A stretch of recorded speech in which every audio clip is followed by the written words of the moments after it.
क्योंकि जहां संत होते हैं वहीं पे तीनों तीर्थ विराजमान रहते हैं। मुद मंगल में संत समाजू, जो जग जंगम तीरथ राजू।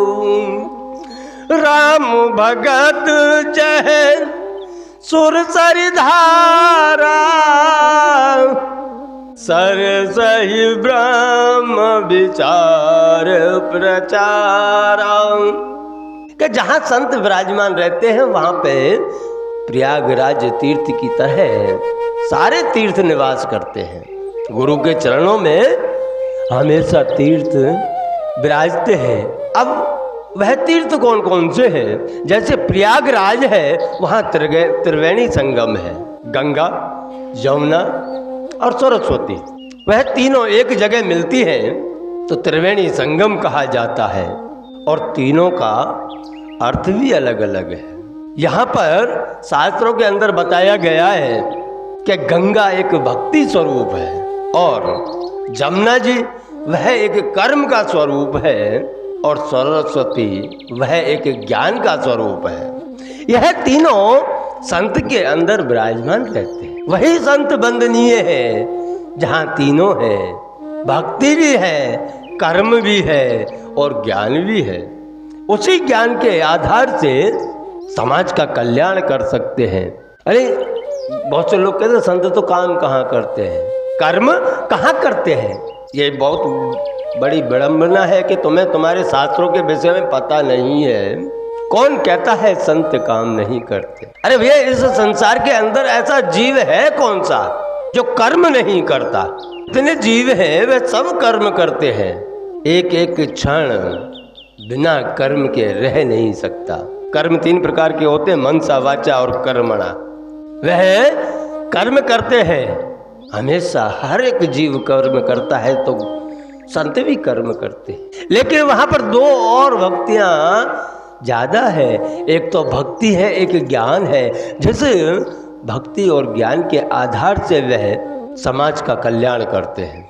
नहीं, बहुत से शिष्य तो ऐसे आते हैं कि थोड़ा सा पढ़ लिख क्या लिए गुरु का अपमान करना चालू कर देते हैं। थोड़ा सा भगवान की कृपा क्या हो गई, भगवान की थोड़ी सी कृपा आपके ऊपर क्या हो गई, आपको भगवान ने थोड़ी सी संपत्ति क्या दे दी, आपको रावण की तरह अहंकार आ जाता है कि गुरुजी आप बड़े भाग्यशाली हो कि आपको हमारे जैसे चेला मिले।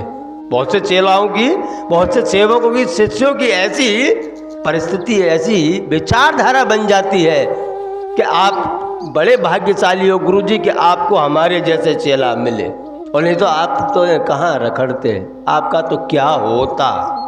ऐसी विचारधारा बन जाती है। गुरुजी कहते हैं फिर अच्छी बात है भाई, हमारा भाग्य है कि आप जैसे चेला हमें मिले जो आप लोग हमारा सर्वस्व उठा रहे हो। लेकिन उस मंदमती को इतना नहीं पता, जो भी प्राप्त होता है वह गुरु कृपा से ही प्राप्त होता है। अगर गुरु कृपा ना हो, संतों की कृपा आपके ऊपर ना हो तो आपको कुछ प्राप्त हो ही नहीं सकता। क्योंकि आज की मानसिकता ही कैसी हो गई है, उसी मानसिकता के आधार से मनुष्य स्वयं के अस्तित्व को भूलता जा रहा है। उसके कारण गुरु नहीं है, गुरु के कारण वह है।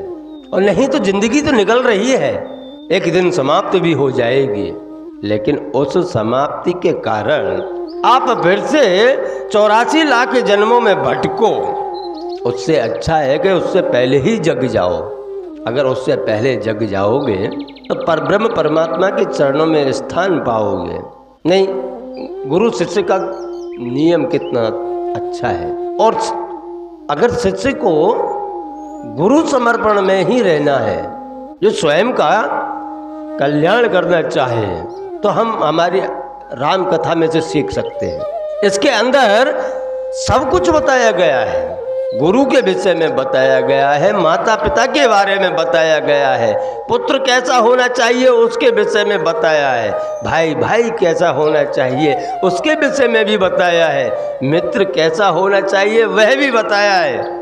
ये तुलसीदास बाबा ने इसके अंदर संपूर्ण जगत के लिए उपयोगी बने, मनुष्य जीवन के अंदर जो जो चीज उपयोगी हो सकती हैं उसके विषय में सारी चीजें इसके अंदर बताए हैं। पति पत्नी कैसे होने चाहिए वह भी बताया है। लेकिन मनुष्य है कि वह सीखना नहीं चाहता, अपने जीवन में से दुर्गुणों को निकाल करके सद्गुणों को प्रवेश नहीं कराना चाहता। यह मनुष्य की ब्रह्मणा है, क्योंकि उसको ऐसा लगता है कि वह जो कर रहा है वह सही है। पहले आप कोई सत्कर्म करने के लिए जाते थे, बहुत सारे लोग खड़े हो जाते थे, लेकिन आज अगर आप कोई सत्कर्म करने जाएं तो आपके इस पास में आपके सत्कार्य में काम लगने वाले कम मिलेंगे, आपके सत्कार्य को बिगाड़ने वाले ज़्यादा मिलेंगे। ये विडंबना हो गई है। कर ले हमारे बिना कैसे कर लेगा, देखते हैं। हम हैं तो ही कर पाते हो, देखते हैं हमारे बिना तुम क्या कर पाते हो। ऐसी तो विचारधाराएं हो गई है।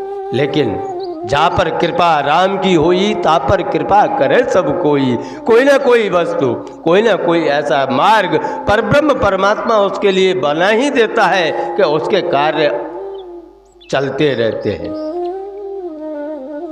उसके कार्य चलते रहते हैं। संतों की कृपा उसके ऊपर बरसती रहती है और उसके आने वाली पीढ़ी भी उसी मार्ग पर चलती रहती है। जिस भक्त के अंदर कभी अहंकार उत्पन्न ना हुआ हो, कभी अहंकार ना आए, सत्य मार्ग पर चलता जाए, उसके ऊपर परब्रह्म परमात्मा भी कृपा करते हैं। अन्यथा संतों की कृपा तो वही प्राप्त कर सकता है। हमारी गुजराती में एक कहावत है, जे नमे ई बधाने गमे।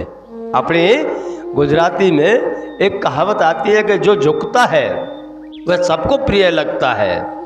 भगवान राम के जीवन चरित्र में से आप थोड़ा प्राप्त तो करके देखो। जब विश्वामित्र जी उनको ले गए, अन्यथा